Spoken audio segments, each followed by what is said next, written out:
What's up mga kalaro? Ito nga pala ang episode 1 ng Minecraft Survival natin. At dito ay kukuha ako ng wood para may panggawa tayo ng mga gagamitin natin para mabuhay sa survival. Kukuha lang tayo dito ng wood.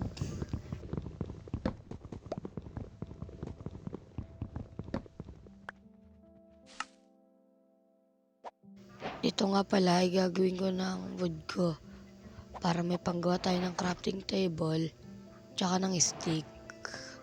Magagamit natin yan panggawa ng pickaxe para magmina tayo ng mga cobblestone para sa ating day 1 ng survival.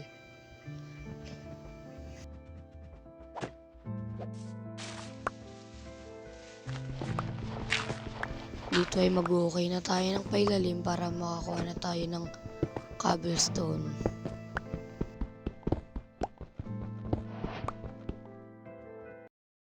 Dito ay magpapatay na nga pala tayo ng mga sheep para may mga makagawa tayo ng bed para gagamitin.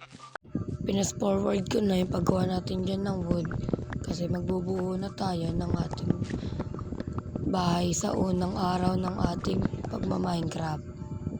Dito ay tinitignan ko na kung saan mas magandang ilagay ang ating gagawing bahay sa Minecraft. At dito ay nagkamali pa tayo. Timelapse ko na nga pala dito ang ating paggawa ng bahay. Timelapse, pasok!